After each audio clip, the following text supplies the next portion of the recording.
ਵਾਹਿਗੁਰੂ ਜੀ ਕਾ ਖਾਲਸਾ ਵਾਹਿਗੁਰੂ ਜੀ ਕੀ ਫਤਿਹ। मैं आप सब दा अपना सरबजोत सिंह आप दा स्वागत करता हाँ चैनल भाई साहब जी ते आप दे सामने अज लैके आया हाँ अपनी चल रही सीरीज सलोक महला 9वां एक कोशिश एक शुरुआत दा वॉल्यूम 3। इस वॉल्यूम 3 दौरान असी विचार करांगे सलोक नंबर 17 तो लैके सलोक नंबर 24 तक।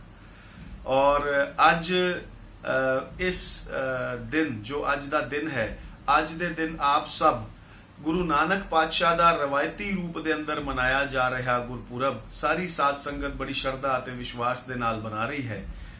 ਮੇਰੇ ਵੱਲੋਂ ਔਰ ਚੈਨਲ ਭਾਈ ਸਾਹਿਬ ਜੀ ਵੱਲੋਂ ਰਵਾਇਤੀ ਰੂਪ ਦੇ ਅੰਦਰ ਮਨਾਏ ਜਾ ਰਹੇ ਗੁਰੂ ਨਾਨਕ ਸਾਹਿਬ ਦੇ ਪ੍ਰਕਾਸ਼ ਪੁਰਬ ਦੀ ਆਪ ਸਭ ਨੂੰ ਲੱਖ ਲੱਖ ਵਧਾਈ ਹੋਵੇ। ਅੱਜ ਅਸੀਂ ਗੱਲ ਕਰਾਂਗੇ ਸ਼ਲੋਕ ਨੰਬਰ 17 ਤੋਂ ਲੈ ਕੇ ਸ਼ਲੋਕ ਨੰਬਰ 24 ਤੱਕ ਜਿਹੜੇ ਸ਼ਲੋਕ ਮਹਿਲਾ 9ਵਾਂ ਦੇ ਦੌਰਾਨ ਹਨ। गुरु तेग बहादुर साहब के मुखारबंद तो उच्चारित किए गए ये श्लोक इन्हां विच 17वां श्लोक जिहदी अज असीं सब तो पहले चर्चा करन जा रहे हां, विचार करन जा रहे हां, वो है जह बिखिया सगली तजी लियो भेख बैराग। हुण इस दे अंदर बिखिया की गल की गई है। बिखिया केड़ी? बिखिया वो जिस दे बारे गुरु साहब ने पहले श्लोकां दे विचकार गल कीती सी। बिखियन स्यों काहे रचियो निमख ना होत उदास। वो बिखिया उल्टे सिद्धे काम, बिखिया मतलब जिहड़े तुहाडे जंजाल नूं तुहाडी एक तरह की सोच नूं मार छड्डे। जहर ते ओही है, विष ते ओही है जिहड़ा मारदा है।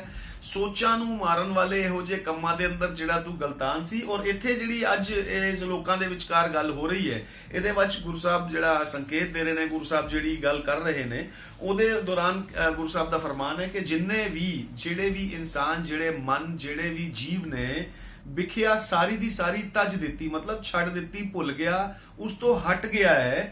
लियो भेख बैराग। हुण इत्थे बैराग लैन दा मतलब किसी भी तरीके दे नाल ਉਹ नहीं है कि गेरुए वस्त्र पा लए ने ते उतों दी रुद्राक्षर दी माला पा के ते बैरागी होके ते जंगल दे अंदर चला गया। नहीं, ये उस बिखिया तो बैराग ले लिया है।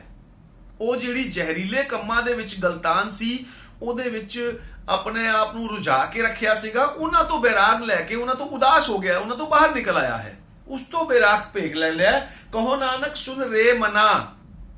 ਹੁਣ ਗੁਰੂ ਨਾਨਕ ਸਾਹਿਬ ਦਾ 9ਵਾਂ ਜਾਮਾ, 9ਵੀਂ ਜੋਤ, ਕਿਉਂਕਿ ਅਸੀਂ ਸ਼ੁਰੂ 'ਚ ਗੱਲ ਕੀਤੀ ਸੀ ਕਿ ਜਿੱਥੇ ਵੀ ਅਸੀਂ ਗੱਲ ਕਰਾਂਗੇ ਗੁਰੂ ਨਾਨਕ ਦੇ ਨਾਮ ਦੇ ਨਾਲ, ਕਹੋ ਨਾਨਕ, ਨਾਨਕ ਨੂੰ ਅਸੀਂ ਇੱਕ सोच दे वाकन लै रहे हाँ, एक संकेत वाकन लै रहे हाँ। इत्थे नानक दा मतलब गुरु नानक साहब दे उस शरीर नाल, देह नाल नहीं है, इस सोच दी गल चल रही है। कहो नानक सुन रे मना। फिर वही कि मन नू ही कंट्रोल करना है, ये अगे सारियां चीज़ां नू कंट्रोल आपे कर लेगा। So you empower your soul and the soul will control all the activities. सारिया चीज़ों को सोल जिहड़ी है, मन जिहड़ा है वो कंट्रोल करता है। इस करके संबोधन हर जगह के उत्ते गुरबाणी के विचकार संबोधन जो होया है वो मन नूं होया है। कहो नानक सुन रे मना तह नर माथे भाग। हुण वो गल आंदी है कि असी जदों ये वर्ड्स के बारे गल करते हैं कि उस दे मत्थे दे उत्ते भाग आएगा। भाग की है? कोई लक की गल नहीं कर रहे इत्थे। उत्थे है कि उसनू असीस मिलती है, उसनू जिदा असीं कहीदा ना कि उन्होंने भाग लग गए ने, ਇਹਦਾ मतलब उन्होंने फल मिलिया है, उन्होंने उहदा रिजल्ट मिल चुका है। ਜਿਹੜੀਆਂ ਚੀਜ਼ਾਂ ਅੱਜ ਹੁਣ ਅਸੀਂ ਇਸ ਸ਼ਲੋਕਾਂ ਦੇ ਵਿਚਕਾਰ ਗੱਲ ਕਰ ਰਹੇ ਹਾਂ, ਪਿਛਲੇ ਸ਼ਲੋਕਾਂ ਦੇ ਵਿੱਚ ਇੱਕ ਵਾਰ ਜਾ ਕੇ ਅਸੀਂ ਦੁਬਾਰਾ ਤੋਂ ਦੇਖੀਏ ਜਾਂ ਸੁਣੀਏ ਜਾਂ ਸਮਝਣ ਦੀ ਕੋਸ਼ਿਸ਼ ਕਰੀਏ ਕਿ ਅਸੀਂ ਕਿਹੜੇ ਕਿਹੜੇ ਯਤਨ ਕੀਤੇ ਨੇ। ਅਸੀਂ ਯਤਨ ਕੀਤਾ ਜੀ ਵਿਖਿਆ ਤਜ ਦਿੱਤੀ ਹੈ, ਉਹ ਵਿਸ਼ ਰੂਪੀ ਕੰਮ ਸਾਰੇ ਛੱਡ ਦਿੱਤੇ ਨੇ। ਮੈਂ ਆਪਣੀ ਜ਼ਿੰਦਗੀ ਨੂੰ ਉਹਨਾਂ ਤੋਂ ਬੈਰਾਗ ਧਾਰਨ ਕਰ ਲਿਆ ਹੈ। ਉਹਨਾਂ ਤੋਂ ਬੈਰਾਗ मतलब ਉਹਨਾਂ ਤੋਂ ਉਦਾਸ ਹੋ ਗਿਆ ਵਾਂ ਜਾਂ ਉਹਨਾਂ ਤੋਂ ਬਾਹਰ ਨਿਕਲ ਆਇਆ ਹਾਂ। ਉਹ ਜਿਹੜੇ ਜ਼ਹਿਰ ਰੂਪੀ ਜ਼ਹਿਰੀਲੇ ਕੰਮ ਕਰ ਰਿਹਾ ਸੀ, ਮੈਂ ਉਹਨਾਂ ਚੋਂ ਬਾਹਰ ਨਿਕਲ ਆਇਆ ਹਾਂ। ਤੇ हे ਮਨਾ उस नर मतलब उस जीव। वो नर का मतलब नर और नारी वाला नर नहीं है कि जी वो बंदे ने किया तो लेडीज नहीं करेगी, नहीं। ये इक्वल उपदेश है सारिਆਂ ਦੇ सामने। नर का मतलब है जीव। उस दे माथे भाग मतलब उन्होंने आशीर्वाद मिल गया है कि वो ਉਹਨਾਂ ਸਗਲੀ ਜਿਹੜੇ ਵੀ ਵਿਸ਼ ਰੂਪੀ ਸਾਰੇ ਕੰਮ ਸੀਗੇ ਉਹਨਾਂ ਨੂੰ ਤਜ ਕੇ, ਉਹਨਾਂ ਨੂੰ ਛੱਡ ਕੇ ਬਾਹਰ ਨਿਕਲਿਆ ਹੈ ਤੇ ਤਾਂ ਉਹ ਅਸੀਸ ਦਾ ਪਾਤਰ ਬਣ ਚੁੱਕਾ ਹੈ, ਉਹਨੂੰ ਆਸ਼ੀਰਵਾਦ ਮਿਲ ਗਿਆ ਹੈ। ਭਾਗ ਦਾ ਮਤਲਬ ਹੈ ਇੱਕ ਤਰ੍ਹਾਂ ਦਾ ਤੁਹਾਡੇ ਕੋਲ ਜਿਹੜਾ ਬੈਨੀਫਿਟਸ ਤੁਹਾਨੂੰ ਹੋ ਗਏ ਨੇ। ਭਾਗ ਦਾ ਮਤਲਬ ਮੇਰੇ ਭਾग्य में होगा तो ये मिलेगा, ऐसा जिद्दां वर्ड यूज कर लईदा है जी, ਉਹੋ ਜਿਹਾ ਕੋਈ ਭਾग्य ਨਹੀਂ। ਭਾग्य ਹਾਂ ਉਹਦੇ ਅਗਰ ਉਹਦੇ ਐਫਰਟਸ ਦੇ ਨਾਲ ਉਹਦੇ ਰਿਜ਼ਲਟਸ ਉਹਨੂੰ ਮਿਲਣ ਲੱਗ ਗਏ ਨੇ, that is to be noted as ਭਾਗ। ਇੱਥੇ ਉਹ ਵਾਲੀ ਕੋਈ ਗੱਲ ਨਹੀਂ ਹੈਗੀ ਜੀ ਕਿ ਭਾग्य ਖੁੱਲੇਗਾ, ਲਾਟਰੀ ਨਿਕਲੇਗੀ, ਇਦਾਂ ਦਾ ਕੁਝ ਨਹੀਂ। ਇਹ ਉਹਨੇ ਆਪਣੇ ਐਫਰਟਸ ਦੇ ਨਾਲ, ਉਹਨੇ ਕਿਉਂਕਿ ਰਾਮ ਨੂੰ ਮਨ ਚ ਵਸਾ ਲਿਆ ਹੈ, ਉਹਨੇ ਰਾਮ ਦੀ ਭਗਤੀ ਕਰ ਲਈ ਹੈ, ਰਾਮ ਨੂੰ ਧਾਰਨ ਕਰ ਲਿਆ ਹੈ ਹਿਰਦੇ ਦੇ ਅੰਦਰ, ਔਰ ਉਹ ਵਿਸ਼ ਦੇ ਕੰਮ ਛੱਡ ਕੇ ਬਾਹਰ ਆ ਗਿਆ ਹੈ। ਇਹ ਉਹਨੂੰ ਉਹਦੀ ਬਾਉਂਟੀ, ਉਹਦੇ ਰਿਜ਼ਲਟਸ, ਉਹਨੂੰ ਬੈਨੀਫਿਟਸ ਜਿਹੜੇ ਮਿਲ ਗਏ ਨੇ। ਅੱਗੇ ਗੱਲ ਕਰਦੇ ਨੇ ਗੁਰੂ ਸਾਹਿਬ, ਜਹ ਮਾਇਆ ਮਮਤਾ ਤਜੀ। ਹੁਣ ਮਾਇਆ ਔਰ ਮਮਤਾ ਤਜਨ ਦਾ ਮਤਲਬ ਇਹ ਨਹੀਂ ਹੈ ਕਿ ਆਪਣੀ ਮਾਂ ਨੂੰ ਚੁੱਕੋ ਔਰ ਘਰੋਂ ਬਾਹਰ ਕੱਢ ਕੇ ਔਰ ਕਿਤੇ ਵਿਰਧ ਆਸ਼ਰਮ ਦੇ ਅੰਦਰ ਰੱਖ ਦਿੱਤਾ ਤੇ ਜੀ ਮੈਂ ਆਪਣੀ ਮਮਤਾ ਨੂੰ ਛੱਡਤਾ, ਮਾਂ ਨੂੰ ਛੱਡਤਾ। ਨਹੀਂ, ਮਮਤਾ ਦੇਖੋ ਇੱਕ ਕੁਆਲਿਟੀ ਹੁੰਦੀ ਹੈ, ਇੱਕ ਉਹਦੀ ਐਡਜੈਕਟਿਵਸ ਹੁੰਦੇ ਨੇ। ਇੱਕ ਨਾਉਨ ਹੁੰਦਾ ਹੈ, ਇੱਕ ਐਡਜੈਕਟਿਵਸ ਹੁੰਦਾ ਹੈ, ਤੇ ਮਾਂ ਇਜ਼ ਨਾਉਨ ਐਂਡ ਮਮਤਾ ਇਜ਼ ਐਡਜੈਕਟਿਵ ਟੂ ਇਟ, ਕਿ ਜ਼ਿਆਦਾ ਕੋਈ ਅਫੈਕਸ਼ਨੇਟ ਨਾ ਹੋਇਆ ਹੋਵੇ। ਤੇ ਮਾਇਆ ਦੀ ਮਮਤਾ, ਹੁਣ ਇੱਥੇ ਗੱਲ ਕਰ ਰਹੇ ਹਾਂ, ਜਿਹੇ ਮਾਇਆ ਮਮਤਾ ਤਜੀ। ਮਾਇਆ ਕੀ ਹੈ? ਐਨੀ ਟਾਈਪ ਆਫ ਬਾਉਂਡੇਸ਼ਨ, ਭਾਵੇਂ ਉਹ ਪੈਸਾ ਹੋਵੇ, ਭਾਵੇਂ ਉਹ ਕੁਰਸੀ ਦਾ ਲਾਲਚ ਹੋਵੇ, ਭਾਵੇਂ ਉਹ ਪਦ ਦੀ ਮਾਨ ਪ੍ਰਤਿਸ਼ਠਾ ਦੀ ਗੱਲ ਹੋਵੇ, ਉਹ ਮਾਇਆ ਹੈ ਜਿਸ ਦੇ ਨਾਲ ਉਹਨੂੰ ਲਾਲਚ ਦੇ ਨਾਲ ਉਸ ਦਾ ਕੁਝ ਅਪਰਚੂਨਿਟੀ, ਜਾਂ ਤੇ ਪੈਸਾ ਤੁਸੀਂ ਉਹਨੂੰ ਮਾਇਆ ਕਹਿ ਦੋਗੇ, ਜਾਂ ਕੋਈ ਉਹਦੀ ਕੋਈ ਕੁਰਸੀ ਸੀਗੀ ਜੀ, ਉਹਨੂੰ ਕੋਈ ਪੋਸਟ ਮਿਲੀ ਹੋਈ ਸੀਗੀ ਜੀ, ਕਿ ਜਾਂ ਉਹਨੂੰ ਕੋਈ ਤਰ੍ਹਾਂ ਦਾ ਐਕਸਟਰਾ ਬੈਨੀਫਿਟਸ ਹੋ ਰਹੇ ਸਨ, ਉਹਨਾਂ ਦੀ ਮਮਤਾ ਮਤਲਬ ਅਫੈਕਸ਼ਨੇਟ ਟੂਵਰਡਸ ਦੋਜ਼ ਥਿੰਗਸ। ਮਾਇਆ ਮਮਤਾ ਤਜੀ, ਛੱਡ ਦਿੱਤੀ ਹੈ ਉਹਨੂੰ, ਮੈਂ ਉਸ ਤੋਂ ਹਟ ਗਿਆ ਵਾਂ, ਉਸ ਰਸਤੇ ਤੋਂ ਬਾਹਰ ਨਿਕਲ ਆਇਆ ਹਾਂ। ਸਭ ਤੇ ਭਇਓ ਉਦਾਸ। ਹੁਣ ਅਸੀਂ ਗੱਲ ਕੀਤੀ ਸੀ ਉਦਾਸ ਦਾ ਮਤਲਬ ਹੈ ਕੰਨੀ ਕੱਟਣਾ, ਸਾਈਡ ਪਰਤ ਲੈਣਾ, ਉਸ ਪਾਸੇ ਵੱਲ ਧਿਆਨ ਹਟਾ ਲੈਣਾ, ਉਦਾਸ ਹੋ ਗਿਆ ਹੈ। ਇੱਥੇ ਸਭ ਤੇ ਭਇਓ ਉਦਾਸ ਦਾ ਮਤਲਬ ਇਹ ਨਹੀਂ ਹੈ ਕਿ ਆਪਣੇ ਘਰ ਵਾਲਿਆਂ ਨਾਲ ਉਦਾਸ ਹੋ ਗਿਆ, ਆਪਣੇ ਮਿੱਤਰ ਬੇਲੀਆਂ ਪੜੋਸੀਆਂ ਦੇ ਨਾਲ ਉਦਾਸ ਹੋ ਕੇ ਤੇ ਫਿਰ ਜੰਗਲ ਵੱਲ ਚੱਲ ਪਿਆ। ਨਹੀਂ, ਇਹ ਮਾਇਆ ਮਮਤਾ, ਮਾਇਆ ਦੀ ਮਮਤਾ ਤੋਂ ਹਟਿਆ ਹੈ, ਉਹਨਾਂ ਚੀਜ਼ਾਂ ਤੋਂ ਉਦਾਸ ਹੋਇਆ ਹੈ। ਮੈਂ ਉਸ ਮਾਇਆ ਦੀ ਜਿਹੜੀ ਮਮਤਾ ਸੀ, ਉਹਦੇ ਪ੍ਰਤੀ ਅਫੈਕਸ਼ਨੇਟ ਸੀਗਾ, ਉਸ ਮਾਇਆ ਦੇ ਪ੍ਰਤੀ ਉਹ ਮੈਂ ਛੱਡੀ ਹੈ ਤੇ ਉਹਨਾਂ ਤੋਂ ਮੈਂ ਮੂੰਹ ਵਟਿਆ ਹੈ, ਉਹਨਾਂ ਤੋਂ ਪਾਸਾ ਵਟਿਆ ਹੈ, ਉਹਨਾਂ ਤੋਂ ਮੈਂ ਉਦਾਸ ਹੋਇਆ ਹਾਂ। ਗੁਰੂ ਸਾਹਿਬ ਇੱਥੇ ਸਾਨੂੰ ਇਹ ਸੰਕੇਤ ਦੇ ਰਹੇ ਨੇ, ਕਹੋ ਨਾਨਕ ਸੁਨ ਰੇ ਮਨ again, addressing to your soul, not addressing to your body. ਜਿਹੜਾ ਸੋਲ ਦੇ ਪ੍ਰਤੀ, ਜਿਹੜਾ ਤੁਹਾਡੇ ਮਨ ਦੇ ਪ੍ਰਤੀ ਐਡਵਾਈਸ ਹੈ ਤੁਹਾਨੂੰ, ਉਹ ਤੁਹਾਨੂੰ ਮਨ ਕਰਕੇ ਲੈਣੀ ਪਏਗੀ। ਮਨ ਵਿਲ ਕੰਟਰੋਲ ਯੋਰ ਬਾਡੀ, ਮਨ ਵਿਲ ਕੰਟਰੋਲ ਯੋਰ ਐਕਸ਼ਨਸ, ਮਨ will control everything about you. So ਇੱਕ ਵਾਰ ਤੁਸੀਂ ਮਨ ਦੇ ਨਾਲ ਇਹ ਜਿਹੜੀ ਸਾਂਝ ਗੁਰੂ ਸਾਹਿਬ ਦੀ ਗੁਰਬਾਣੀ ਦੀ ਗੱਲ ਕਰਦੇ ਹਾਂ, ਅਸੀਂ ਵਾਪਸ ਚੱਲਦੇ ਹਾਂ ਜਦੋਂ ਗੁਰੂ ਨਾਨਕ ਸਾਹਿਬ ਨੂੰ ਸਿੱਧਾਂ ਨੇ ਸਵਾਲ ਪਾਇਆ ਹੈ, ਕਵਨ ਗੁਰੂ ਕਿਸਕਾ ਤੁਮ ਚੇਲਾ, ਤੇ ਗੁਰੂ ਸਾਹਿਬ ਦਾ ਇੱਕੋ ਜਵਾਬ ਸੀ, ਸ਼ਬਦ ਗੁਰੂ ਸੁਰਤ ਤੁਮ ਚੇਲਾ। ਉਹ ਸੁਰਤ ਕੀ ਹੈ? ਉਹ ਮਨ ਹੈ। ਉਸ ਮਨ ਨੂੰ ਹੀ ਕੰਟਰੋਲ ਕਰਨ ਦੀ ਗੱਲ ਪੂਰੀ ਗੁਰਬਾਣੀ ਦੇ ਅੰਦਰ ਹੋ ਰਹੀ ਹੈ। ਕਹੋ ਨਾਨਕ ਸੁਨ ਰੇ ਮਨਾ ਤਹ ਘਟ ਬ੍ਰਹਮ ਨਿਵਾਸ। ਕਿਦੇ? ਜਿਨੇ ਮਾਇਆ ਛੱਡ ਦਿੱਤੀ ਹੈ ਤੇ ਉਹੋ ਜੀਆਂ ਚੀਜ਼ਾਂ ਤੋਂ ਉਦਾਸ ਹੋ ਗਿਆ ਹੈ, ਉਸ ਮਨ ਦੇ ਅੰਦਰ ਹੀ, ਉਸੇ ਘਟ ਦੇ ਅੰਦਰ ਹੀ, ਉਸੇ ਸਰੀਰ ਰੂਪੀ ਪਿੰਜਰੇ ਦੇ ਅੰਦਰ ਜਿਹੜਾ ਮਨ ਉਡਾਰੀਆਂ ਮਾਰ ਰਿਹਾ ਹੈ, ਉਹਦੇ ਮਨ ਦੇ ਅੰਦਰ ਹੀ ਬ੍ਰਹਮ ਦਾ ਨਿਵਾਸ ਹੈ। ਹੁਣ ਬ੍ਰਹਮ ਕੀ ਹੈ? ਪੂਰੇ ਸ੍ਰਿਸ਼ਟੀ ਦਾ ਗਿਆਨ ਬ੍ਰਹਮ ਹੈ। ਇੱਕ ਵਰਡ ਆਂਦਾ ਹੈ ਕਾਮਨਲੀ ਨੋਨ, ਬ੍ਰਾਹਮਣ। ਬ੍ਰਾਹਮਣ ਉਸਨੂੰ ਕਿਹਾ ਜਾ ਸਕਦਾ ਜਿਹਦੇ ਕੋਲ ਨੌਲੇਜ ਹੋਵੇ, ਜਿਹਦੇ ਕੋਲ ਪੂਰਾ ਗਿਆਨ ਹੋਵੇ, ਜਿਹਦੇ ਕੋਲ ਪੂਰਾ ਗੁਰ ਹੋਵੇ, ਉਹਨੂੰ ਬ੍ਰਾਹਮਣ ਕਿਹਾ ਜਾ ਸਕਦਾ ਹੈ। ਤੇ ਕਿਉਂਕਿ ਉਹਨੂੰ ਬ੍ਰਾਹਮਣ ਇਸੇ ਕਰਕੇ ਕਿਹਾ ਜਾ ਰਿਹਾ ਹੈ ਕਿ ਉਹ ਪੂਰੀ ਨੌਲੇਜ, ਉਹ ਪੂਰਾ ਗਿਆਨ, ਉਹ ਪੂਰਾ ਦਾ ਪੂਰਾ ਮਹਾਰਤ ਜਿਹੜੀ ਹੈ, ਉਹਦਾ ਨਾਮ ਬ੍ਰਹਮ ਕਰਕੇ ਆਂਦਾ ਹੈ। ਇਹਦੇ 'ਚ ਕੋਈ ਦੇਵਤਾ ਦੀ ਗੱਲ ਨਹੀਂ ਹੋ ਰਹੀ ਕਿ ਬ੍ਰਹਮਾ ਜੀ ਆ ਕੇ ਉਹਦੇ ਮਨ 'ਚ ਵਸੇ ਹੋਏ ਨੇ, ਇਦਾਂ ਦੀ ਗੱਲ ਨਹੀਂ। ਗੁਰੂ ਨਾਨਕ ਸਾਹਿਬ ਦਾ ਕਲੀਅਰ ਸੰਦੇਸ਼ ਹੈ ਕਿ ਜਿਹੜਾ ਵੀ ਉਹਨਾਂ ਜ਼ਹਿਰੀਲੀਆਂ ਹਰਕਤਾਂ ਤੋਂ, ਉਹਨਾਂ ਜ਼ਹਿਰੀਲੇ ਕੰਮਾਂ ਤੋਂ ਦੂਰ ਹੋ ਕੇ, ਉਹਨੂੰ ਛੱਡ ਕੇ ਉਹਨਾਂ ਤੋਂ ਉਦਾਸ ਹੋ ਜਾਂਦਾ ਹੈ, ਉਹਨਾਂ ਤੋਂ ਬਾਹਰ ਨਿਕਲ ਆਉਂਦਾ ਹੈ, ਉਹਨਾਂ ਤੋਂ ਕੰਨੀ ਕੱਟ ਲੈਂਦਾ ਹੈ, ਉਹਨਾਂ ਤੋਂ ਨਿਰਾਸ਼, ਉਹਨਾਂ ਤੋਂ ਮੂੰਹ ਫੇਰ ਲੈਂਦਾ ਹੈ ਇੱਕ ਤਰ੍ਹਾਂ ਦਾ, ਉਸ ਹੀ ਮਨ ਨੂੰ ਸਮਝਾ ਰਹੇ ਨੇ ਕਿ ਉਸੇ ਘਟ ਦੇ ਅੰਦਰ ਹੀ ਬ੍ਰਹਮ ਦਾ ਨਿਵਾਸ ਹੈ। ਯਾਨੀ ਕਿ ਨੌਲੇਜ, ਇਨਫੋਰਮੇਸ਼ਨ ਉਹਦੇ ਵਿੱਚ ਹੀ ਕੁੱਟ-ਕੁੱਟ ਕੇ ਭਰੀ ਜਾ ਸਕਦੀ ਹੈ, ਕਿਉਂਕਿ ਭਾਂਡਾ ਜਦ ਤੱਕ ਪੂਰਾ ਭਰਿਆ ਰਹੇਗਾ, ਉਹਦੇ ਵਿੱਚ ਹੋਰ ਕੋਈ ਚੀਜ਼ ਨਹੀਂ ਆ ਸਕਦੀ। ਜਦੋਂ ਜ਼ਹਿਰੀਲੀਆਂ ਚੀਜ਼ਾਂ ਬਾਹਰ ਚਲੀਆਂ ਜਾਣਗੀਆਂ ਤੇ ਉਹ ਨੌਲੇਜ, ਉਹ ਇਨਫੋਰਮੇਸ਼ਨ, ਉਹ ਮਹਾਰਤ ਉਸ ਦੇ ਵਿੱਚ ਆ ਜਾਏਗੀ, ਬ੍ਰਹਮ ਦਾ ਨਿਵਾਸ ਉਸ ਘਟ ਦੇ ਵਿੱਚ ਹੋ ਜਾਏਗਾ। ਅਗਲੇ ਸ਼ਲੋਕ ਦੇ ਅੰਦਰ ਗੁਰੂ ਸਾਹਿਬ ਗੱਲ ਕਰਦੇ ਨੇ, ਜਹ ਪ੍ਰਾਣੀ ਹਉਮੈ ਤਜੀ। ਹੁਣ ਤੱਕ ਅਸੀਂ ਕੀ ਗੱਲ ਕਰਕੇ ਆ ਰਹੇ ਹਾਂ ਜੀ? ਵਿਖਿਆ ਸਗਲੀ ਤਜੀ। ਔਰ ਵਿਖਿਆ ਕਿਹੜੀਆਂ ਕਿਹੜੀਆਂ ਦੀ ਗੱਲ ਕਰ ਰਹੇ ਨੇ? ਕਿ ਪਹਿਲੇ ਤੇ ਮਮਤਾ, ਮਾਇਆ ਦੀ। ਦੂਸਰਾ ਹੁਣ ਇਹ ਗੱਲ ਕਰ ਰਹੇ ਨੇ ਗੁਰੂ ਸਾਹਿਬ ਦੇ ਵੱਲੋਂ ਜਿਹੜਾ ਸੰਕੇਤ ਹੈ, ਗੁਰੂ ਸਾਹਿਬ ਕਹਿ ਰਹੇ ਨੇ ਜਹ ਪ੍ਰਾਣੀ ਹਉਮੈ ਤਜੀ। ਹਉਮੈ ਕੀ ਹੈ ਜੀ? ਕਿ ਮੈਂ ਹੀ ਹਾਂ, ਮੇਰੇ ਤੋਂ ਹੀ ਸਭ ਹੋ ਰਿਹਾ ਹੈ, ਜੋ ਕਰ ਰਿਹਾ ਮੈਂ ਕਰ ਰਿਹਾ, ਮੈਂ ਇਹ ਮੈਂ ਉਹ ਨਹੀਂ। ਅਗਲੀ ਲਾਈਨ ਦੇ ਅੰਦਰ ਸਾਨੂੰ ਬੜਾ ਸਪਸ਼ਟ ਸੰਕੇਤ ਆ ਜਾਂਦਾ ਹੈ ਕਿ ਜਹ ਪ੍ਰਾਣੀ ਹਉਮੈ ਤਜੀ ਕਰਤਾ ਰਾਮ ਪਛਾਨ। ਉਹ ਘਟ ਘਟ ਦੇ ਅੰਦਰ ਰਮਿਆ ਹੋਇਆ ਜਿਹੜਾ ਹੈ, ਉਹ ਪਾਵਰ, ਉਹ ਓਮਨੀ ਪਾਵਰਫੁਲ ਆਲਮਾਈਟੀ, ਉਹਦੇ ਇਨਸਪੀਰੇਸ਼ਨ ਦੇ ਨਾਲ ਤੁਸੀਂ ਸਾਰੇ ਕੰਮ ਕਰ ਸਕਦੇ ਹੋ। ਤੁਹਾਨੂੰ ਨੌਲੇਜ ਪ੍ਰਦਾਨ ਕਰਦਾ ਹੈ ਤੇ ਆਪਣੀ ਹਉਮੈ ਨੂੰ ਛੱਡ ਦਿੱਤਾ ਜਿਸਨੇ, ਉਹਨੇ ਪਛਾਣ ਲਿਆ ਕਿ ਕੁਝ ਮੈਂ ਨਹੀਂ ਕਰ ਰਿਹਾ, ਸਭ ਤੁਸੀਂ ਕਰ ਰਹੇ ਹੋ ਜੀ। ਗੁਰੂ ਸਾਹਿਬ ਤੁਸੀਂ ਤੁਹਾਡੀ ਨੌਲੇਜ ਦੇ ਅਨੁਸਾਰ ਜਿਹੜਾ ਕਰਤਾ, ਜਿਹੜਾ ਰਾਮ ਹੈ, ਉਹ ਮੇਰਾ ਕਰਤਾ ਹੈ, ਹਰ ਚੀਜ਼ ਦਾ ਕ੍ਰੀਏਟਰ ਹੈ, ਉਹ ਥਾਟਸ ਦਾ ਕ੍ਰੀਏਟਰ ਵੀ ਹੈ, ਉਹ ਹਰ ਚੀਜ਼ ਦੇ ਨਾਲ ਨਾਲ ਮੇਰੇ ਮਨ 'ਚ ਉਪਜਣ ਵਾਲੀਆਂ ਥਾਟਸ ਦਾ ਕ੍ਰੀਏਟਰ ਵੀ ਉਹੀ ਹੈ। ਅਗਰ ਕੋਈ ਮਹਾਰਤ, ਕੋਈ ਸੋਝੀ, ਕੋਈ ਇੰਟੈਲੈਕਟ ਮੇਰੇ ਦੇ ਅੰਦਰ ਹੈ, ਕੋਈ ਸਮਝਦਾਰੀ ਮੇਰੇ 'ਚ ਆ ਰਹੀ ਹੈ, ਤੇ ਉਹਦੇ ਵਿੱਚ ਵੀ ਮੈਂ ਆਪਣੇ ਆਪ ਨੂੰ ਹਉਮੈ ਦਾ ਸ਼ਿਕਾਰ ਨਾ ਕਰਕੇ ਕਿ ਜੀ ਮੈਂ ਕੀਆ ਕਰਨ ਦੀ ਬਜਾਏ ਕਹੋ ਜੀ ਠੀਕ ਹੈ ਜੀ, ਇਹ ਕਰਤੇ ਕੀਆ, ਨੌਲੇਜ ਅਕਲ ਉਸਨੇ ਦਿੱਤੀ ਸੀ, ਉਸ ਦੇ ਨਾਲ ਹੋ ਗਿਆ। ਤੇ ਕਰਤਾ ਰਾਮ ਨੂੰ ਪਛਾਣਿਆ ਜਿਸਨੇ, ਕਹੋ ਨਾਨਕ ਵਹ ਮੁਕਤ ਨਰ। ਮੁਕਤ ਕਿਸ ਚੀਜ਼ ਤੋਂ ਹੁਣ? ਉਹ ਨਰ। ਫਿਰ ਉੱਥੇ ਗੱਲ ਆਉਂਦੀ ਹੈ ਕਿ ਨਰ ਦਾ ਮਤਲਬ ਸਿਰਫ ਨਰ ਨਾਰੀ ਵਾਲਾ ਨਰ ਨਹੀਂ, ਸਿਰਫ ਮਤਲਬ ਮੇਲ ਦੀ ਗੱਲ ਨਹੀਂ ਕਰ ਰਹੀ। ਨਰ ਦਾ ਮਤਲਬ ਹੈ ਕਿ ਜਿੰਨੇ ਵੀ ਇਨਕਾਰਨੇਸ਼ਨ ਚ ਹੈਗੇ ਨੇ, ਹਿਊਮਨ ਇਨਕਾਰਨੇਸ਼ਨ ਦੇ ਅੰਦਰ ਨਰ ਹੈ, ਚਾਹੇ ਉਹ ਲੇਡੀ ਹੈ, ਚਾਹੇ ਉਹ ਜੈਂਟਲਮੈਨ ਹੈ, ਚਾਹੇ ਉਹ ਮੇਲ ਹੈ, ਚਾਹੇ ਫੀਮੇਲ ਹੈ, ਉਹ ਨਰ ਹੈ।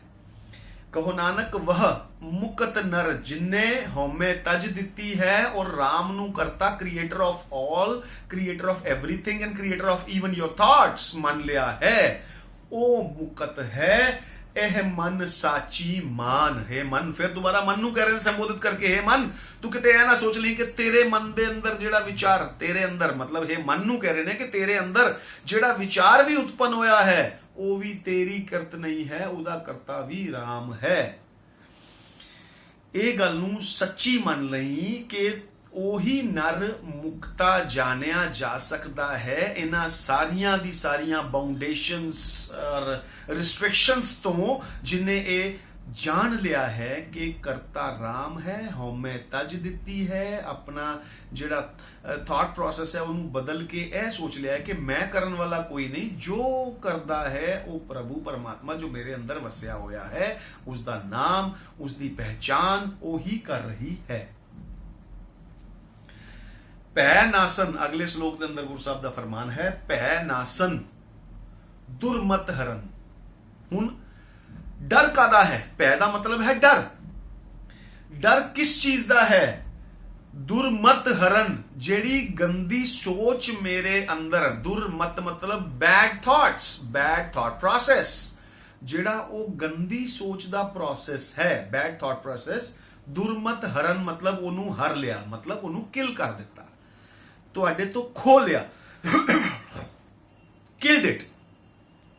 ਭੈ ਚਲਾ ਗਿਆ, ਕਿਉਂਕਿ ਦੁਰਮਤ ਖਤਮ ਹੁੰਦੀ ਹੈ ਤੇ ਭੈ ਚਲਾ ਜਾਂਦਾ ਹੈ। ਜਦੋਂ ਕਿਸੇ ਚੀਜ਼ ਬਾਰੇ ਪ੍ਰੋਪਰ ਇਨਫੋਰਮੇਸ਼ਨ, ਪ੍ਰੋਪਰ ਨੌਲੇਜ ਨਾ ਹੋਵੇ ਤਾਂ ਹੀ ਉਹਦੇ ਵਾਸਤੇ ਡਰ ਲੱਗਦਾ ਹੈ। ਬੈਡ ਨੌਲੇਜ, ਦੁਰਮਤ ਹਰਨ, ਤੇ ਇਹਦਾ ਮਤਲਬ ਸੁਮਤ ਆ ਗਈ ਹੈ। ਜਦੋਂ ਦੁਰਮਤੀ ਹਰੀ ਜਾਏਗੀ, ਜਦੋਂ ਬੈਡ ਥਾਟਸ, ਬੈਡ ਨੌਲੇਜ, ਨਾਟ ਪ੍ਰੋਪਰ ਨੌਲੇਜ, ਉਸ ਨੂੰ ਖਤਮ ਕਰ ਦਿੱਤਾ ਜਾਏਗਾ। ਕਿਸ ਨਾਲ? ਗੁਰੂ ਦੀ ਦਿੱਤੀ ਹੋਈ ਗਿਆਨ, ਗੁਰ ਦੇ ਨਾਲ। ਉਹ ਦੁਰ ਦੀ ਮਤ, ਜਿਹੜੀ ਗਲਤ ਨੌਲੇਜ ਮੇਰੇ ਮਨ ਦੇ ਵਿੱਚ ਭਰੀ ਹੋਈ ਸੀ, ਉਹ ਖਤਮ ਹੋ ਗਈ ਹੈ ਔਰ ਭੈ ਮੇਰਾ ਖਤਮ ਹੋ ਗਿਆ ਹੈ। ਭੈ ਨਾਸਨ ਦੁਰਮਤ ਹਰਨ। ਭੈ ਮਤਲਬ ਡਰ ਖਤਮ, ਦੁਰਮਤ ਮਤਲਬ ਨੌਨ, ਮਿਸ ਇਨਫੋਰਮੇਸ਼ਨ, ਗਲਤ ਨੌਲੇਜ ਜਿਹੜੀ ਭਰੀ ਹੋਈ ਸੀ ਮਨ 'ਚ, ਉਹ ਖਤਮ ਹੋ ਗਈ ਹੈ। ਕਲ ਮੈਂ ਹਰ ਕੋ ਨਾਮ। ਹਰ, ਦੁਬਾਰਾ ਇੱਕ ਵਰਡ ਅਸੀਂ ਡਿਸਕਸ ਕਰ ਸਕਦੇ ਹਾਂ ਕਿ ਹਰ ਦਾ ਮਤਲਬ ਹੁੰਦਾ ਹੈ ਹਰਿਆ ਕਰਨ ਵਾਲਾ, ਪੈਦਾ ਕਰਨ ਵਾਲਾ, ਹਰਿਆ ਰੱਖਣ ਵਾਲਾ, ਉਸ ਨੂੰ ਪੋਸ਼ਣ ਦੇਣ ਵਾਲਾ, ਉਹਦੀ ਪੋਸ਼ਣਾ ਕਰਨ ਵਾਲਾ। ਤੇ ਹਰਨ ਵਾਲਾ, ਉਸਨੂੰ ਖਤਮ ਕਰਨ ਵਾਲਾ। ਹਰ ਉਹਦਾ ਨਾਮ ਮਤਲਬ ਉਹਦੀ ਪਹਿਚਾਨ ਮੇਰੇ ਮਨ ਦੇ ਵਿੱਚ ਵਸੀ ਹੋਈ ਹੈ ਤੇ ਮੇਰੇ ਮਨ ਦੇ ਵਿੱਚੋਂ ਦੀ ਬੈਡ ਇਨਫੋਰਮੇਸ਼ਨ, ਇਲ ਇਨਫੋਰਮੇਸ਼ਨ, ਮਿਸ ਇਨਫੋਰਮੇਸ਼ਨ, ਉਹ ਨੌਲੇਜ ਜਿਹੜੀ ਗਲਤ ਹੈ ਉਹ ਹਟ ਕੇ ਮੇਰਾ ਡਰ ਖਤਮ ਹੋ ਗਿਆ, ਕਿਉਂਕਿ ਮੈਨੂੰ ਹੁਣ ਪ੍ਰੋਪਰ ਨੌਲੇਜ ਆ ਗਈ ਹੈ। ਮੇਰੇ ਅੰਦਰ ਇਨਫੋਰਮੇਸ਼ਨ ਬਿਲਕੁਲ ਕਰੈਕਟ ਭਰੀ ਹੋਈ ਹੈ, ਮੇਰੀ knowledge up to the mark and up to the situation, ਉਸ ਚੀਜ਼ ਨੂੰ ਕੈਲਕੂਲੇਸ਼ਨ ਕਰਕੇ ਮੈਂ ਅੱਗੇ ਚੱਲ ਸਕਦਾ ਹਾਂ। ਇਸ ਕਰਕੇ ਮੇਰਾ ਡਰ ਖਤਮ ਹੋ ਗਿਆ ਹੈ। ਨਿਸਦਨ ਜੋ ਨਾਨਕ ਭਜੈ,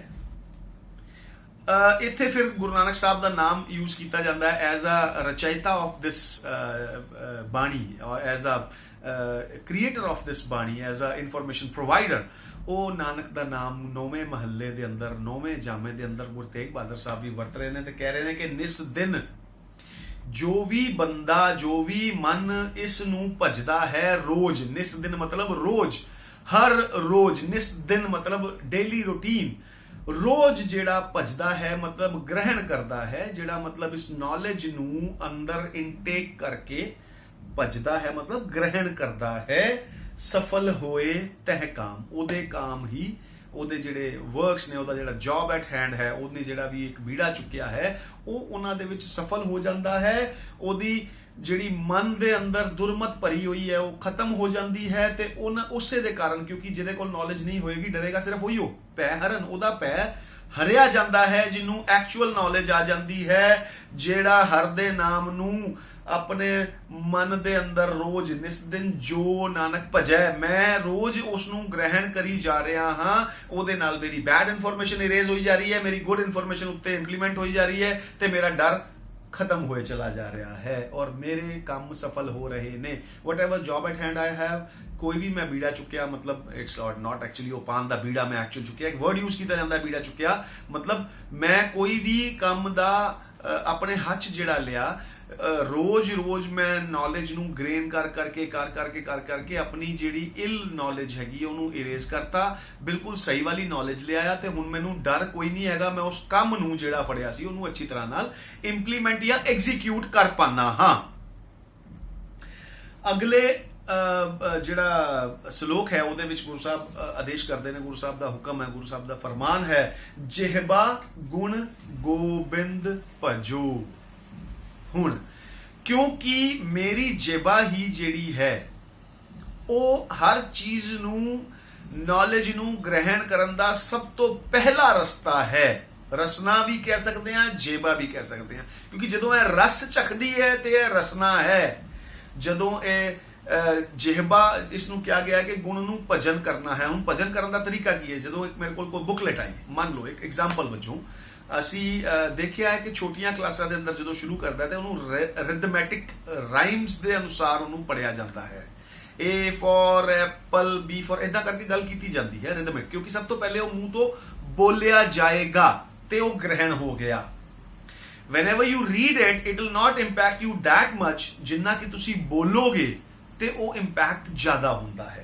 ਜਿਹਬਾ ਗੁਣ ਗੋਬਿੰਦ, ਹੁਣ ਗੋਬਿੰਦ ਦਾ ਵਰਡ ਇੱਕ ਵਾਰ ਦੁਬਾਰਾ ਯੂਜ਼ ਹੋਇਆ ਇੱਥੇ। ਗੋਬਿੰਦ ਦਾ ਮਤਲਬ ਹੈ ਇਸ ਖਲਕ ਦਾ, ਇਸ ਸ੍ਰਿਸ਼ਟੀ ਦਾ ਰਚయిਤਾ। ਬਿੰਦ ਦਾ ਮਤਲਬ ਹੁੰਦਾ ਹੈ ਪੈਦਾ ਕਰਨ ਵਾਲਾ, ਔਰ ਗੋ ਦਾ ਮਤਲਬ ਹੈ ਇਹ ਸ੍ਰਿਸ਼ਟੀ, ਇਹ ਭੂਲੋਕ, ਇਹ ਲੋਕ ਦੀ ਗੱਲ ਕੀਤੀ ਜਾ ਰਹੀ ਹੈ। ਸ੍ਰਿਸ਼ਟੀ ਦੇ ਰਚయిਤਾ ਨੂੰ, ਉਸ ਦੀ ਨੌਲੇਜ ਨੂੰ, ਉਸ ਦੇ ਡਿਟੇਲਸ ਨੂੰ, ਉਸ ਦੀ ਇਨਫੋਰਮੇਸ਼ਨ ਨੂੰ ਭਜੋ, ਮਤਲਬ ਗ੍ਰਹਿਣ ਕਰੋ, ਇਨਟੇਕ ਕਰੋ। ਉਹਦਾ ਜੇਬਾ ਦੇ ਨਾਲ ਬੋਲ ਕੇ ਵੀ ਕਰ ਸਕਦੇ ਹਾਂ ਅਸੀਂ, ਉਸ ਨੂੰ ਪੜ੍ਹਨਾ ਹੈ। ਜੇ ਕਿਤੇ ਬੁਕਲੈਟ ਦੇ ਵਿੱਚ ਪੜਾਂਗਾ ਤੇ ਬੋਲ ਕੇ ਪੜੋ, ਜੇਬਾ ਇਸ ਨੂੰ ਟੇਸਟ ਕਰਕੇ ਇਨਟੇਕ ਕਰੋ। ਹੁਣ ਉਹ ਜੇਬਾ ਕੌਣ ਹੈ? ਇੱਥੇ ਕਈ ਵਾਰੀ ਸੰਕੇਤਿਕ ਰੂਪ ਦੇ ਅੰਦਰ ਕਈ ਇਹੋ ਜਿਹੇ ਵਰਡਸ ਯੂਜ਼ ਕੀਤੇ ਜਾਂਦੇ ਨੇ, ਜਿੱਦਾਂ ਚਰਨਾਂ ਨੂੰ ਹਿਰਦੇ ਦੇ ਅੰਦਰ ਕਿਵੇਂ ਮੈਂ ਧਾਰਨ ਕਰਕੇ ਰੱਖਣਾ ਹੈ। ਹੁਣ ਕਿਸੇ ਦੇ ਪੈਰ ਨੂੰ ਮੈਂ ਆਪਣੇ ਦਿਲ ਦੇ ਅੰਦਰ ਨਹੀਂ ਵਾੜ ਸਕਦਾ, ਇਹਦਾ ਮਤਲਬ ਹੈ ਕਿ ਉਹਦੇ ਜਿਹੜੇ ਫੁੱਟ ਸਟੈਪਸ ਨੇ ਉਹਨਾਂ ਨੂੰ ਫੋਲੋ ਕਰਨ ਦੀ ਗੱਲ ਕੀਤੀ। ਉਸੇ ਤਰੀਕੇ ਨਾਲ ਜੇਬਾ ਦੀ ਗੱਲ ਕੀਤੀ ਜਾ ਰਹੀ ਹੈ। ਹੁਣ ਇੱਥੇ ਜੇਬਾ ਵਰਚੁਅਲ ਹੈ, ਜਿਹੜੀ ਮੇਰੇ ਮਨ ਦੀ ਜੇਬਾ ਹੈ, ਕਿਉਂਕਿ ਮੇਰਾ ਮਨ ਵੀ ਤੇ ਭੁੱਖਾ ਹੈ। ਹਰਨਾਮ ਹਮਾਰਾ ਭੋਜਨ ਕਰਕੇ ਮੈਂ ਹਰਨਾਮ ਨੂੰ ਕਿੱਦਾਂ ਖਾ ਲੈਣਾ ਹੈ, ਉਹਦੇ ਵਾਸਤੇ ਮਨ ਦੀ ਜੇਬਾ ਦੀ ਗੱਲ ਹੈ ਕਿ ਗੋਬਿੰਦ ਦੇ ਗੁਣਾ ਦਾ ਧਾਰਨ ਕਰੋ, ਉਹਨੂੰ ਇਨਟੇਕ ਕਰੋ, ਭਜਨ ਕਰੋ। ਕਰਨ ਸੁਨੋ ਹਰ ਨਾਮ।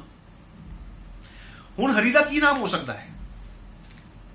ਹਰੀ ਦਾ ਨਾਮ ਕੀ ਹੋ ਸਕਦਾ ਹੈ? ਹਰੀ ਦਾ ਨਾਮ ਹਰੀ ਹੀ ਹੋ ਸਕਦਾ ਹੈ। ਤੇ ਕੀ ਅਸੀਂ ਮੈਂ ਆਪਣੇ ਕੰਨਾਂ ਦੇ ਉੱਤੇ ਇੱਕ ਸਪੀਕਰ ਲਗਾ ਕੇ ਹਰੀ ਹਰੀ ਸੁਣਾਗਾ ਉਹਦੇ ਨਾਲ ਆਏਗਾ? ਨਹੀਂ। ਉਹਦਾ ਨਾਮ ਦਾ ਮਤਲਬ ਹੈ ਕਿ ਉਹਦੇ ਬਾਰੇ ਇਨਫੋਰਮੇਸ਼ਨ ਗੈਦਰ ਕਰਨ ਵਾਸਤੇ ਮੇਰੇ ਮਨ ਦੀ ਜੇਵਾ ਤੋਂ ਮੈਂ ਉਹਨਾਂ ਨੂੰ ਬੋਲਿਆ ਕਰਾਂ, ਦੂਜਾ ਸੁਣੇ, ਜਦੋਂ ਉਹ ਬੋਲਿਆ ਕਰੇ ਤੇ ਮੈਂ ਸੁਣਾ, ਤੇ ਸਾਡੀ ਇਨਫੋਰਮੇਸ਼ਨ ਐਕਸਚੇਂਜ ਹੁੰਦੀ ਹੈ। ਜਦੋਂ ਇਨਫੋਰਮੇਸ਼ਨ ਐਕਸਚੇਂਜ ਹੁੰਦੀ ਹੈ ਤੇ ਇਨਫੋਰਮੇਸ਼ਨ ਵੱਧਦੀ ਹੈ। ਕੋਈ ਚੀਜ਼ ਮੈਂ ਬੋਲੀ 10 ਲੋਕਾਂ ਨੂੰ ਨਹੀਂ ਸਮਝ ਆਈ ਸੀਗੀ, ਉਹਨਾਂ ਨੂੰ ਸਮਝ ਆ ਗਈ। ਕੋਈ ਚੀਜ਼ ਇੱਕ ਬੰਦੇ ਹੋਰ ਨੇ ਬੋਲੀ, 10 ਦੇ ਵਿੱਚ ਮੈਂ ਸ਼ਾਮਲ ਹੋ ਗਿਆ ਤੇ ਮੈਨੂੰ ਸਮਝ ਆ ਗਈ। ਤੇ ਟੂ ਐਂਡ ਫਰੋ ਦੀ ਗੱਲ ਹੈ, ਇਹ ਇਨਫੋਰਮੇਸ਼ਨ ਸ਼ੇਅਰ ਕਰਨ ਦੀ ਗੱਲ ਕੀਤੀ ਜਾ ਰਹੀ ਹੈ। ਜੇਬਾ ਗੁਣ ਗੋਬਿੰਦ ਭਜੋ ਔਰ ਕਰਨ ਸੁਨੋ ਹਰ ਨਾਮ। ਹਰੀ ਦਾ ਨਾਮ, ਹਰੀ ਦੀ ਪਹਿਚਾਨ ਦੇ ਬਾਰੇ ਇਨਫੋਰਮੇਸ਼ਨ ਕਲੈਕਟ ਕਰੋ। ਹੇਮੰਤ ਸਟੱਡੀ ਕਰ, ਆਪਣੇ ਕੰਨਾਂ ਨੂੰ ਖੋਲ, ਜਿੱਥੋਂ ਇਨਫੋਰਮੇਸ਼ਨ ਗੈਦਰ ਕੀਤੀ ਜਾਂਦੀ ਹੈ ਹਰੀ ਦੇ ਨਾਮ, ਉਹਦੇ ਗੁਣਾ ਦੀ, ਉਹਦੇ ਆਈਡੈਂਟੀਟੀ ਦੀ ਪਹਿਚਾਨ ਨੂੰ ਲੱਭ ਕੇ ਉਹਨੂੰ ਸੁਣੋ, ਸਟੱਡੀ ਕਰੋ। ਕਹੋ ਨਾਨਕ ਸੁਨ ਰੇ ਮਨਾ ਪਰੇ ਨਾ ਜਮ ਕੇ ਤਾਂ। ਜਮ ਦੀ ਗੱਲ ਕੀਤੀ ਗਈ ਸੀਗੀ, ਜਿਹੜਾ ਖੋ ਲੈਂਦਾ ਹੈ ਤੁਹਾਡਾ ਸੁੱਖ, ਸੰਤੁਸ਼ਟੀ, ਆਰਾਮ, ਚੈਨ, whatever you want to call it, ਉਹਨੂੰ ਖੋ ਲੈਣ ਵਾਲਾ ਵੀ ਇੱਕ ਵਰਚੁਅਲ ਆਈਡੈਂਟੀਟੀ ਹੈ ਜਮ। ਹਮੇਸ਼ਾ ਉਹ ਜਮ ਨਹੀਂ ਹੈ ਜੋ ਫੰਦਾ ਲੈ ਕੇ ਆਇਆ ਹੈ ਤੇ ਮਰਨ ਵੇਲੇ ਉਹ ਗਲੇ 'ਚ ਪਾ ਕੇ ਤੇ ਜਾਨ ਕੱਢ ਕੇ ਲੈ ਜਾਏਗਾ। ਗੁਰੂ ਸਾਹਿਬ ਨੇ ਸਪਸ਼ਟ ਆਦੇਸ਼ ਸੰਦੇਸ਼, ਇੱਥੇ ਇਨਫੋਰਮੇਸ਼ਨ, ਗੁਰੂ ਸਾਹਿਬ ਦਾ ਪੱਕੇ ਤੌਰ ਦੇ ਉੱਤੇ ਜੋ ਇੱਥੇ ਫਰਮਾਨ ਸੀ ਕਿ 5 ਤत्वों को तन रचियो जानू चतुर सुजान, ਕਿ ਉਹ 5 ਤत्व ਨੇ, 5 ਤत्वाਂ ਦੇ ਵਿਲੀਨ ਹੋ ਜਾਣਗੇ। 6ਵਾਂ ਤत्व ਦੀ ਕਿਤੇ ਕੋਈ ਗੱਲ ਨਹੀਂ ਕੀਤੀ ਗਈ। ਇਹ ਇੱਕ ਉਸ ਵੇਲੇ ਦੀ ਆਧਾਰਿਤ ਜਿਹੜੀਆਂ ਲੋਕ ਕਥਾਵਾਂ, ਉਸ ਵੇਲੇ ਦੀ ਆਧਾਰਿਤ ਜਿਹੜੀਆਂ ਗੱਲਾਂ ਨੇ, ਉਹਨਾਂ ਦੇ ਉੱਤੇ ਆਧਾਰਿਤ ਇੱਕ ਸਿੰਬੋਲਿਕ ਲੈਂਗੁਏਜ ਵਾਕਨ ਵਰਤਿਆ ਗਿਆ ਹੈ ਜਮ। ਹੁਣ ਜਮ ਕਾ ਧਾਮ, ਉਹਦਾ ਆਪਣਾ ਘਰ ਤੇ ਕੋਈ ਹੈ ਨਹੀਂ, ਉਹਦਾ ਘਰ ਕੀ ਹੈ? ਤੁਸੀਂ ਪਰੇਸ਼ਾਨੀ ਦੇ ਵਿੱਚ ਫਸੇ ਰਹੋਗੇ, ਉਹ ਜਮ ਕਾ ਧਾਮ ਹੈ। ਜੇ ਤੁਸੀਂ ਗੋਬਿੰਦ ਨੂੰ ਭਜਿਆ, ਉਹਦੀ ਜਿਹੜੀ ਇਨਫੋਰਮੇਸ਼ਨ ਹੈ, ਉਹਦੇ ਬਾਰੇ ਜਿਹੜੀ ਨੌਲੇਜ ਹੈ, ਉਹਦੇ ਜਿਹੜੇ ਅੱਛੇ ਗੁਣ ਨੇ, ਉਹਨਾਂ ਨੂੰ ਤੁਸੀਂ ਧਾਰਨ ਕਰਨ ਦੀ ਕੋਸ਼ਿਸ਼ ਕਰ ਰਹੇ ਹੋ ਔਰ ਉਹਦੀ ਆਈਡੈਂਟੀਟੀ ਨੂੰ ਤੁਸੀਂ ਐਕਸਪਲੋਰ ਕਰ ਰਹੇ ਹੋ, ਤੇ ਉਹ ਮਨ ਜਿਹੜਾ ਹੈ, ਉਹ ਜਿਹੜੇ ਜੀਵ ਦਾ ਮਨ ਹੈ, ਉਹ ਕਦੀ ਵੀ ਫਸਿਆ ਨਹੀਂ ਰਹੇਗਾ ਕਿਸੇ ਚੱਕਰਾਂ ਦੇ ਵਿਚਕਾਰ। ਜਮ ਦੇ ਜਿਹੜੇ ਧਾਮ ਨੇ, ਜਮ ਦਾ ਧਾਮ ਮਤਲਬ ਦਿਮਾਗੀ ਤੌਰ ਤੇ ਸੰਤੁਲਨ ਖਰਾਬ ਹੈ, ਦਿਮਾਗੀ ਤੌਰ ਤੇ ਪਰੇਸ਼ਾਨ ਘੁੰਮ ਰਹੇ ਨੇ, ਉਹ ਉਸ ਪਰੇਸ਼ਾਨੀ ਤੋਂ ਬਾਹਰ ਨਿਕਲ ਜਾਓਗੇ, ਤੁਸੀਂ ਉਹਦੇ ਧਾਮ, ਉਹਦੇ ਘਰ ਦੇ ਅੰਦਰ ਫਸੇ ਨਹੀਂ ਰਹੋਗੇ। ਅੱਗੇ ਗੁਰੂ ਸਾਹਿਬ ਫਰਮਾਨ ਕਰਦੇ ਨੇ, ਜੋ ਪ੍ਰਾਣੀ ਮਮਤਾ ਤਜੈ ਲੋਭ ਮੋਹ ਅਹੰਕਾਰ। ਇੱਥੇ ਫਿਰ ਮਮਤਾ ਦਾ ਵਰਡ ਯੂਜ਼ ਹੋ ਗਿਆ। ਇੱਥੇ ਫਿਰ ਉਹੀ ਗੱਲ ਨਹੀਂ ਹੈਗੀ ਕਿ ਆਪਣੀ ਮਾਂ ਨੂੰ ਕੱਢੋ ਔਰ ਬਾਹਰ ਜਾ ਕੇ ਕਿਸੇ ਵਿਰਧ ਆਸ਼ਰਮ ਚ, ਕਿਉਂਕਿ ਗੁਰੂ ਸਾਹਿਬ ਨੇ ਕਹਿਤਾ ਜੀ ਮਮਤਾ ਨੂੰ ਤਜੋ। ਨਹੀਂ, ਏਦਾਂ ਦਾ ਨਹੀਂ ਹੈ। ਮਮਤਾ ਕਿਸ ਚੀਜ਼ ਦੀ ਹੁਣ ਤਜਨੀ, ਅੱਗੇ ਗੱਲ ਆ ਰਹੀ ਹੈ। ਲੋਭ ਮੋਹ ਅਹੰਕਾਰ। ਜੋ ਪ੍ਰਾਣੀ ਮਮਤਾ ਤਜੈ ਲੋਭ ਮੋਹ ਅਹੰਕਾਰ ਦੀ, ਉਹਦੇ ਨਾਲ ਜਿਹੜੀ ਅਟੈਚਮੈਂਟ ਹੋ ਗਈ ਹੈ, ਇੱਕ ਮੈਨੂੰ ਲੋਭ ਹੋ ਗਿਆ, ਲਾਲਚ ਹੋ ਗਿਆ ਕਿ ਮੈਨੂੰ ਸਭ ਮਿਲਦਾ ਚਲਾ ਜਾਏ, ਹਾਏ ਹਾਏ ਕਰਦਾ ਜਾ ਰਿਹਾ ਹੈ, ਮੋਹ ਹੋ ਗਿਆ ਹੈ। ਹੁਣ ਉਸ ਮੋਹ ਦੀ ਗੱਲ ਉਹ ਵੀ ਨਹੀਂ ਕੀਤੀ ਜੀ ਕਿ ਆਪਣੀ ਵਾਈਫ ਜਾਂ ਬੱਚਿਆਂ ਤੋਂ ਤੁਸੀਂ ਅਲੱਗ ਹੋ ਜਾਓਗੇ। ਨਹੀਂ, ਮੋਹ ਦਾ ਮਤਲਬ ਹੈ ਐਕਸਟਰਾਆਰਡਨਰੀ ਅਟੈਚਮੈਂਟ, ਕਿ ਬਸ ਇਸ ਤੋਂ ਬਗੈਰ ਤੇ ਹੋਣਾ ਹੀ ਨਹੀਂ ਜੀ। ਨਹੀਂ, ਮੋਹ ਦਾ ਮਤਲਬ ਹੈ ਕਿ ਜ਼ਿਆਦਾ ਫालतू ਦੀ ਜਿਹੜੀ ਉਹਦੇ ਪ੍ਰਤੀ ਅਟੈਚਮੈਂਟ ਹੋ ਰਹੀ ਹੈ, ਲੋਭ ਹੋ ਰਿਹਾ ਕੋਈ ਚੀਜ਼ ਦੀ। ਦੇਖੋ, ਪੈਸਾ ਇੱਕ ਬਹੁਤ ਵੱਡੀ ਜ਼ਰੂਰਤ ਹੈ, ਪੈਸਾ ਹੋਣਾ ਚਾਹੀਦਾ ਹੈ, ਪਰ ਤੁਸੀਂ ਲਾਲਚ ਚ ਆ ਜਾਓ ਨਹੀਂ ਤੇ ਮੈਨੂੰ ਹੋਰ ਚਾਹੀਦਾ, ਹੋਰ ਚਾਹੀਦਾ, ਤੇ ਉਹ ਚੀਜ਼ ਗਲਤ ਹੈ। ਕਿਉਂਕਿ ਗੁਰੂ ਸਾਹਿਬ ਹੋਰ ਵੀ ਫਰਮਾਨ ਕਹਿੰਦੇ ਨੇ ਕਿ ਹਰ ਚੀਜ਼ ਦੀ ਜਿਹੜੀ ਜ਼ਿਆਦਾ ਹੈ, ਜ਼ਿਆਦਾ ਹੋਣਾ ਵੀ ਠੀਕ ਅਵਸਥਾ ਨਹੀਂ ਹੈ।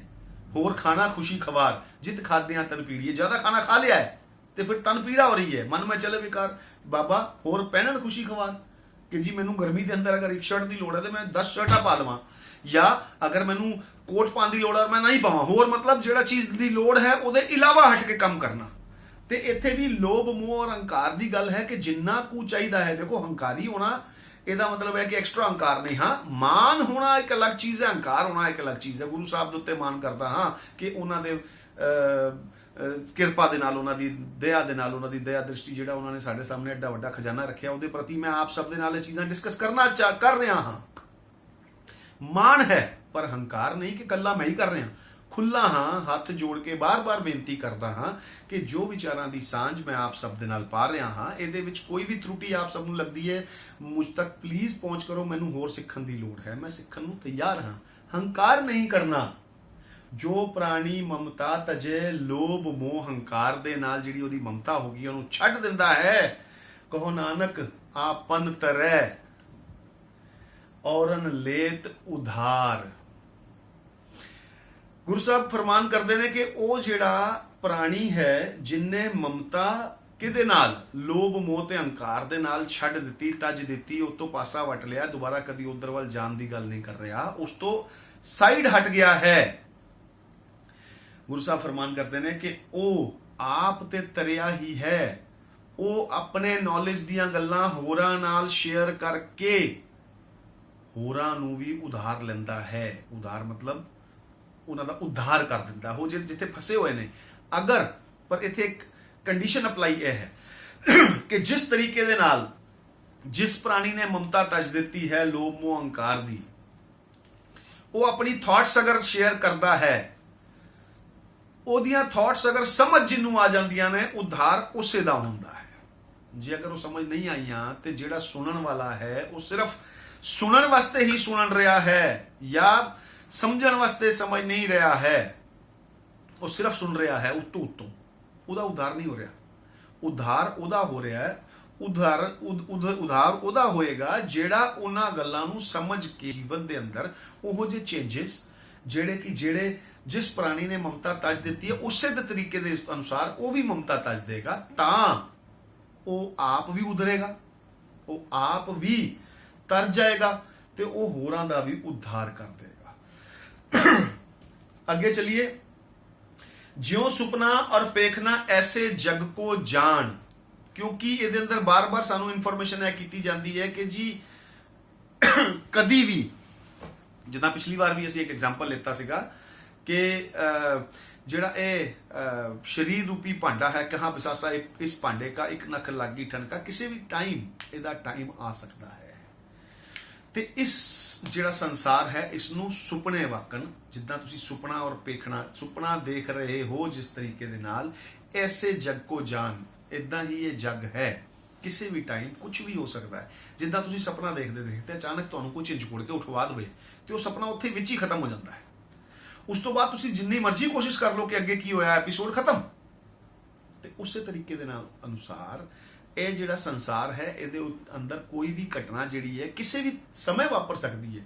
ਬਹੁਤ ਵਧੀਆ ਤਰੀਕੇ ਦੇ ਨਾਲ ਸਾਰੀ ਜ਼ਿੰਦਗੀ ਦੁਨੀਆ ਚੱਲ ਰਹੀ ਹੈ, ਅਚਾਨਕ ਸੁਨਾਮੀ ਦੀ ਵੇਵਸ ਆਈਆਂ, ਕਿੰਨੀ ਤਬਾਹੀ ਹੋ ਗਈ, ਕਿੰਨੇ ਲੋਕ ਮਰ ਗਏ, ਕਿੰਨਾ ਕੁਝ ਉਜੜ ਗਿਆ ਤੇ ਉਹ ਸੁਪਨਾ ਟੁੱਟ ਗਿਆ। ਉਹ ਸੁਪਨੇ ਵਾਕਨ ਹੀ ਇਸ ਲੋਕ ਨੂੰ ਜਾਣਨਾ ਹੈ। ਇਨ ਮੈਂ ਕਛ ਸਾਚੋ ਨਹੀਂ ਨਾਨਕ ਬਿਨ ਭਗਵਾਨ। ਹੁਣ ਇੱਥੇ ਫਿਰ ਉਹ ਵਰਡ ਆ ਗਿਆ ਭਗਵਾਨ। ਇਹ ਆਲਮਾਈਟੀ ਵਾਸਤੇ ਇੱਕ ਵਰਡਸ ਜਿਹੜੇ ਯੂਜ਼ ਕੀਤੇ ਜਾਂਦੇ ਉਹਨਾਂ ਚੋਂ ਇੱਕ ਵਰਡ ਹੈ। ਇਹ ਖਾਸ ਤੌਰ ਤੇ ਕੋਈ ਡਿਫਰੈਂਸ਼ੀਏਸ਼ਨ ਨਹੀਂ ਹੈ ਕਿ ਭਗਵਾਨ ਅਲੱਗ ਹੈ, ਅੱਲਾ ਅਲੱਗ ਹੈ, ਰਾਮ ਅਲੱਗ ਹੈ, ਰਹੀਮ ਅਲੱਗ ਹੈ, ਵਾਹਿਗੁਰੂ ਅਲੱਗ ਹੈ, ਨਹੀਂ। ਇਹ ਉਹਨਾਂ ਚੋਂ ਇੱਕ ਵਰਡ ਡਿਪਿਕਸ਼ਨ, ਉਸ ਵੇਲੇ ਦੀ ਭਾਸ਼ਾ ਜਿਹੜੀ ਹੋ ਰਹੀ ਹੈ ਯੂਜ਼, ਉਹਦੇ ਮੁਤਾਬਕ ਹੀ ਇੱਕ ਵਰਡ ਯੂਜ਼ ਕੀਤਾ ਗਿਆ ਹੈ ਕਿ ਇਹਨਾਂ ਵਿੱਚੋਂ ਕੁਝ ਵੀ ਸੱਚਾ ਨਹੀਂ ਹੈ, ਸਭ ਸੁਪਨੇ ਬਰਾਬਰ ਨੇ।